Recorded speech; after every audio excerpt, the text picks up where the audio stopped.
So you've got these two species that don't evolve. Humans don't evolve, Neanderthals don't evolve. And that's as far back as you can take the DNA evidence. But there's one other bipedal primate where we've got a lot of evidence, and that's Homo erectus. Many different specimens. And they existed from 200,000 years ago to 1.8 million years ago. But if you look at the fossils that are 1.8 million years old and compare them to those that are 200,000 years old, they're identical. So here you have a third species, no evolution. And this is the basis for our claim in Who is Adam, that God specially created all these primate species. So there was an inter-species barrier so that there could not be any... Yeah, Homo erectus did not give rise to Neanderthal or to humans. Australopithecines did not give rise to Homo erectus. What we see are 10 species of bipedal primates that have no evolutionary relationship with one another. And so this is why we've seen a complete overturn in the scientific literature. Whereas 10 years ago, they were claiming the descent of man hypothesis, first popularized by Charles Darwin, was correct. We now have adopted what's called the Garden of Eden hypothesis. And so that's the predominant explanation of scientific literature. They call it the Garden of Eden hypothesis because everything coming out of the new analysis is identical to what the Bible's taught about human origins. I mean, the DNA evidence now establishes that all of humanity is descended from one man and one woman that lived 50,000 years ago near the juncture of Africa, Asia, and Europe. And that's exactly what the Bible teaches. Even the date is consistent. If you calibrate the genealogies of Genesis 5 and 11, you get a date for God creating Adam and Eve about 50,000 years ago, the same date you get from the DNA analysis. On the issue of soulishness, then, my second part of the question, I assume, therefore, Neanderthal did not get spirit injected into his body. That's correct. As with man, as man's body was created from the dust of the earth, his physical structure was the dust of the earth, was created from the dust of the earth. And then spirit, as I understand it, was injected into man, creating a combination of dust of the earth structure plus invisible spirit from God. Then it says, and depending on the translation, man became a living soul or man became a living being. Right. Now, is that a different kind of soul with respect to this animal soulishness? Yes. In fact, you'll see different words in the original Hebrew. And again, it's a little bit tricky because in the English translations in the New Testament, you see the word soul. But then in the New Testament, it only applies to human beings. What does it mean? Well, in the New Testament word for soul includes the spirit, and so that's why it's never applied to animals, because it has a definition that goes beyond just simply being able to nurture and emotionally relate. But in the Hebrew language, they got this word nefesh, which can be used strictly to refer to creatures' capacity to nurture and relate, and doesn't apply any spirit dimension at all. So that's why you've got to be careful comparing the New Testament and the Old Testament. The English translated word soul is not the same New Testament compared to Old Testament. But with respect to Neanderthal and humans, you're right. These bipedal primates that preceded human beings did not have a spirit. They were like the orangutans and the chimpanzees. And we have evidence for that, what are called the cultural Big Bangs. That when human beings show up on the scene, we see this explosive burst of activity that we can attach to the spirit expression of humanity. And we've already discussed one. When human beings showed up on the scene, they're wearing clothes. Neanderthal did not wear clothes. I mean, Neanderthal was very well adapted for a cold climate, but humans were living in colder climates than the Neanderthals. That's because the Neanderthals were naked, whereas the humans were wearing clothes. And so they were able to quickly outcompete the Neanderthals through the application of clothing. But we also see other cultural Big Bangs. You see an explosion in complex tools, which again we've already mentioned, needles with eyes in them, fish hooks with barbs in them, whereas the best you see with Neanderthal is where he takes a rock and smashes a rock against another rock, gets a bunch of plates that they use to scrape meat off the bones. So that's Neanderthals' most advanced tool. There's a little bit of evidence that the late Neanderthals stole tools from the humans. But after all, we got monkeys that do that today. In fact, when I was in Japan, I noticed all the monkeys were carrying an empty Coke can around. And they would not let go of that Coke can. But the other thing we notice is that there's this burst of the language, complex language expression. You see jewelry coming upon the scene suddenly. You know, no other creature has jewelry. That's unique to humans.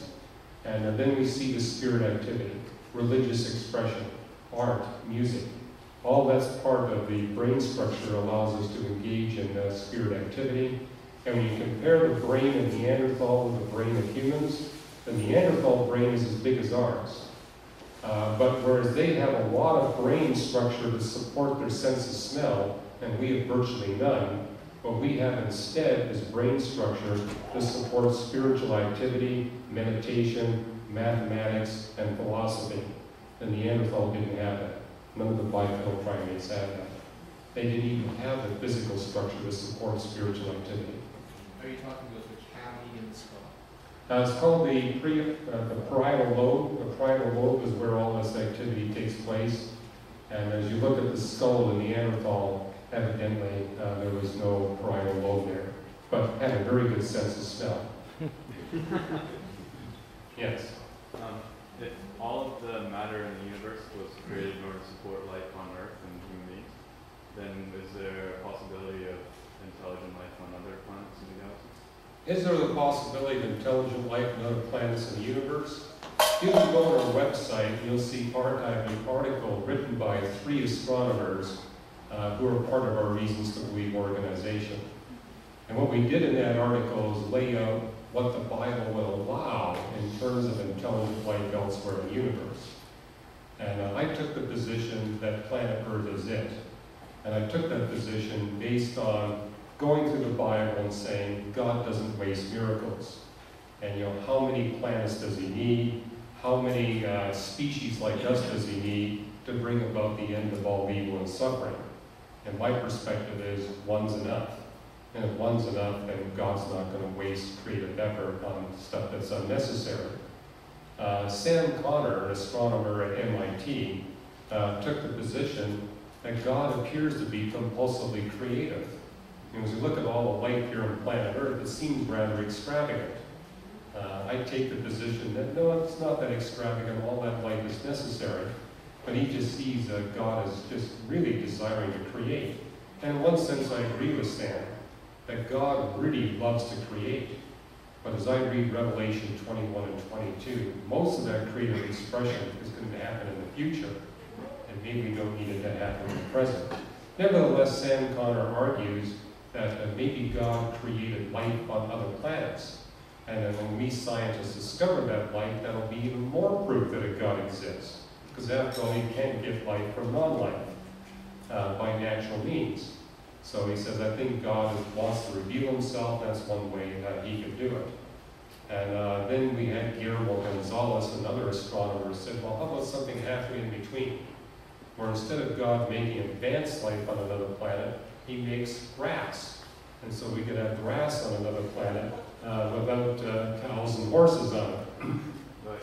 Where we all agreed was this, is that Hebrews 9 and 10 rules out the possibility of God creating intelligent spiritual life that is in need of a Redeemer. Why? Because Hebrews explicitly says that the Creator of the universe came one time and one place to bring about redemption. And therefore, this would be the only place where there's been intelligent life that is in need of a Redeemer. On the other hand, that could leave the door open for God making dolphins on planet X. But you said that you can add a dime of matter, it would upset the balance.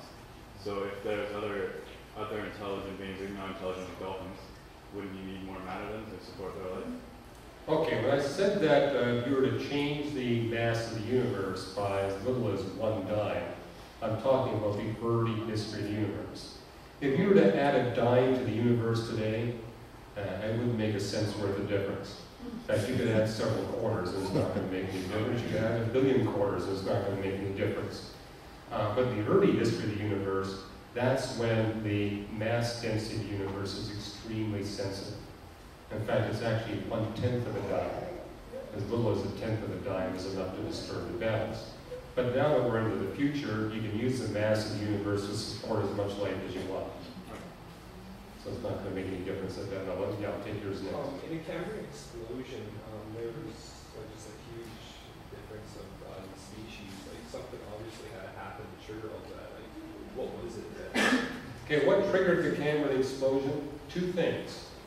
Just previous to the Cambrian explosion, we've got the solar system crossing a spiral arm. And crossing a spiral arm is really dangerous for any kind of advanced light. You've got dense molecular clouds, and you've got bright newborn stars that are blasting out radiation. And so we have the Creator waiting till we get past that spiral arm crossing event. When did that happen? About 600 million years ago. 575 million years ago is when you got what's called the Avalon explosion, and that's sponges and jellyfish. So previous to that, you've got bacteria and colonies of bacteria, and some single-celled fungi species. But once you cross the spiral arm, then we have sponges and jellyfish. 543 million years ago, now we're a good lead distance away from that spiral arm, and now we have all the phyla that we see on the planet today coming into existence. The other thing that's taking place is the sun is getting gradually brighter and brighter. As the sun gets brighter and brighter, that puts them into snowball events, ice ages that cover 90% of the planet's surface. An ice age today may cover 20 to 30% of the planet's surface, but when the sun wasn't as bright, it was much more devastating. The other thing that took place just before the Cambrian explosion is called the second great oxygenation event. And that's when the oxygen content of the atmosphere went from about 1 or 2% up to a little more than 10%. And that extra oxygen made possible for the first time creatures that were bigger than 1 centimeter across. So that explains the timing. And the thing I noticed as an astronomer, the moment you got the oxygen, the moment you got the sun bright enough, and the moment you cross the spiral arm, God immediately creates all these light forms. And not in the sequence, he does them all at once. So it tells me that God is aggressively preparing the planet for human beings. Okay, in the back. I was just wondering if we all came from and you could explain different races as well as when interviewing universe today, why there are so many services or... I didn't hear that last part. Oh, just like when interreading occurs today, why are there problems with the genetics there? If we all came from them? Okay. Yeah, we do all come from Adam and Eve. And that's not a problem for explaining the races, because if you look at the different races at the DNA level, the differences are very, very small. In fact, the greatest DNA differences you see are not between blacks and whites or Asians and blacks. The greatest difference you see is between two tribes in South Africa, the Bantus and the Zulus. They have much greater DNA differences than what you see amongst the races. And so the fact that we have different colors really is very tiny distinctions in the DNA, which is why there's no problems with the different races and ethnic groups intermarrying one another. In fact, a friend of mine who's a geneticist is really concerned. He says, the rate of interracial marriage is so high on the planet today that it's going to make it impossible to do these DNA analysis of human history. Because the DNA analysis require doing DNA studies on populations that are extremely stable, where they have very little intermarriage or migration in and out of the population. And even now, we're kind of reduced to just 5 population groups: the Finns, the Estonians, the Jews, the Armenians, and the Japanese. Those are the only people left on the planet where we have enough purity within the ethnic strain that we can do this kind of DNA analysis. But within 10 years, that'll be gone. So we've only got 10 years left to do that research. So I don't know if I answered all of your questions. I guess it's more of a conceptual thing. Like, if we were from Adam and Eve, how are there so many different races? And Well, my point is there aren't really that many different races. is that we're remarkably similar to one another if you look at the DNA rather than the outward appearance. And for that matter, it's interesting when you look at animals that like to relate to us, they can't seem to tell a difference between us human beings who are one color or another color. And I think that's just kind of the way species are. I mean, I look at parrots, and they seem to be able to tell one another apart. I can't, but they can. And likewise, we look at one another and we see huge differences, but you look at other species looking at us, they seem to treat us all the same. So, our variety of differences aren't that great. In fact, what I notice is we human beings are so similar to one another that we actually have to do things to our bodies to make ourselves look different. Maybe that explains the tattoo industry that's going on today. That we actually have to work hard to separate ourselves from one another. Maybe you can look at this audience. You all got different hairstyles. And there's even a few out there that are kind of like me that don't have any hairstyle at all. So we all do that to try to differentiate ourselves. Our book, The Genesis Question, has got a whole chapter on the origin of the races. And actually what we do in that chapter is make the point that racial distinctives that we see in human beings cannot be explained by Darwinian evolution. Because the environmental pressures that would cause racial distinctives are at such an extremely low level that our anticipation is that we would have no racial diversity at all.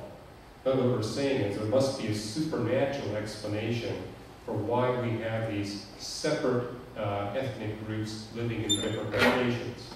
But clearly, because of modern society, all those barriers are breaking down. But there's actually a segment in there based on Genesis 11 that's making the point that God had a purpose and is setting up these distinct ethnic groups and keeping them apart for a period of time. Okay, I think you're next.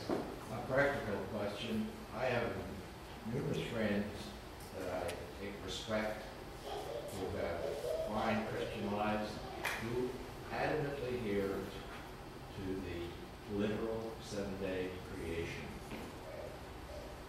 How do we answer them? Okay. Without going into this very complicated dissertation. Well, it's not that complicated, and there's a book at the back called The Matter of Days that will give you everything you want to know about that and probably a whole lot more.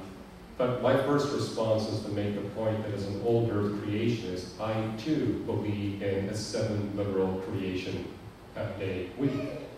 The point is that the Hebrew word yom, that's translated as day, has 4 different literal definitions. Remember I said earlier, almost every Hebrew noun has multiple literal definitions? And so I believe in 7 literal days, but I adopt a different one of the literal interpretations than my young earth friends. The Hebrew word yom has the following literal definitions.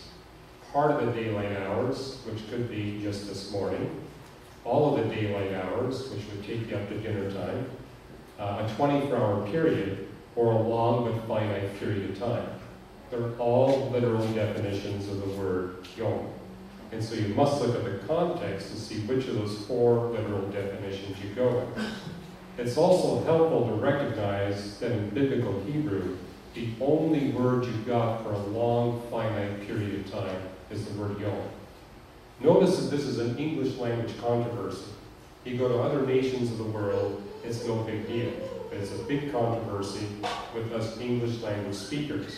And one of the reasons why is I can count a dozen different English words for a long period of time. But in Hebrew, we only got 1 word. And so the English reader said, well, why didn't God use the word era, or epoch, or eon? Well, they didn't have those words. All they had was the word yom.